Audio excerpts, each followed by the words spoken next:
Well, absolutely. My life is different because I've spent my whole life almost feeling different compared to everyone else. And since I did my gene therapy, it's the first time in my life I feel quite normal. Uh, and my life in general is excellent because it relieves a lot of burden and stress on you as a bleeder.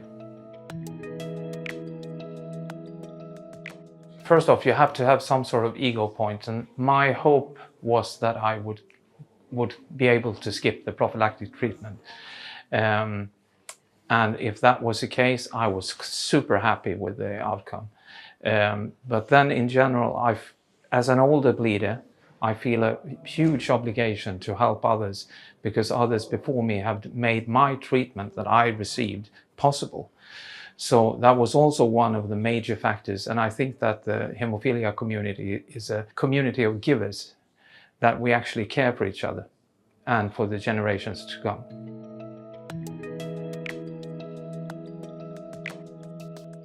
I have tried blood-produced medicine. I have recombinant medicine, half-life products and long-life products. So I've tried almost everything that was on the market. And for some reason, I have a phenotype that doesn't make me bleed as much as others, which meant that as soon as I started the prophylactic treatment at home, I stopped having spontaneous joint bleeds. So out of violence, absolutely, I had bleeds from that, but no spontaneous ones.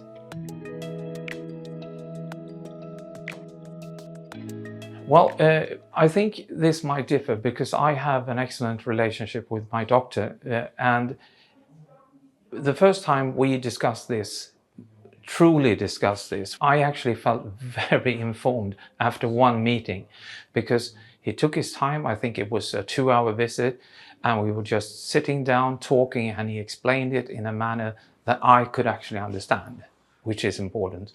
So the follow-up research I did myself and with the papers that came with the study protocol, I felt very informed directly from the start. And I think that might be a difference if you have, I think a close relationship with your physician is very important.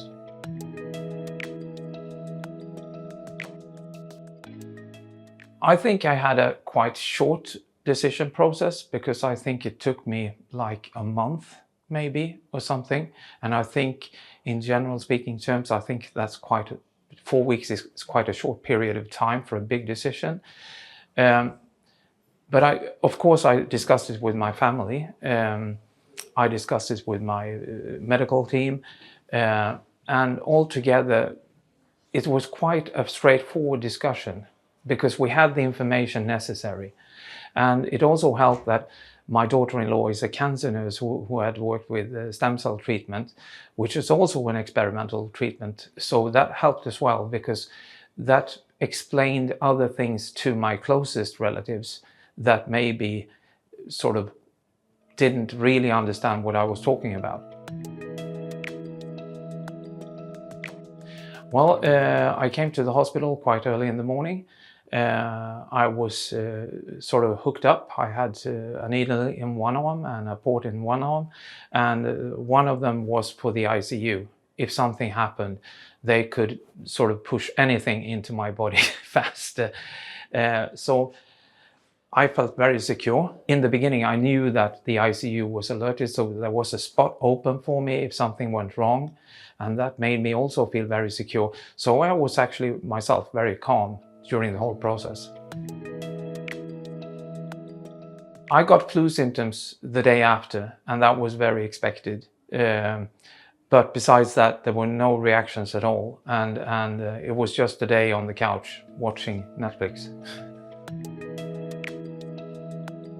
No, I was fully prepared for that, for having steroids, but none of that occurred at all. It was just, I mean, from the day after with the flu symptoms, from that day on, it was just straightforward. Well, I'm so grateful for the care I'm given in Sweden, because they planned their schedule according to my work schedule, because I have quite an intense work schedule. So I went in early mornings to draw blood. I came in the afternoons. It was all about getting this to work.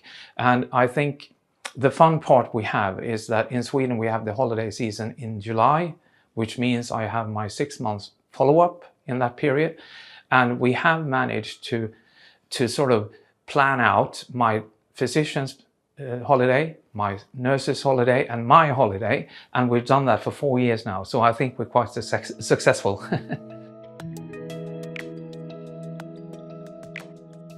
I think it's much better than I thought.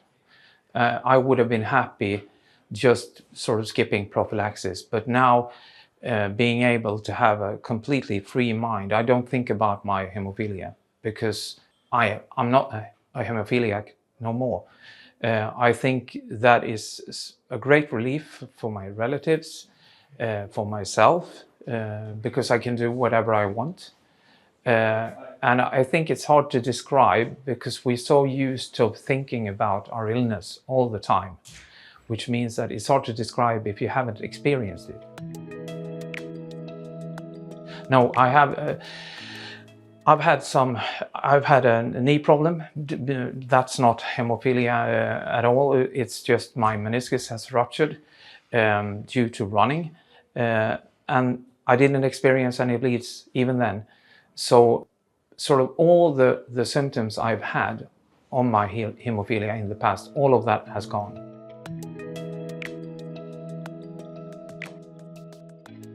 I would say that inform yourself, and if it suits your lifestyle, you can actually sort of plan your life half a year ahead, that this is okay, and it suits you and you're allowed to do it.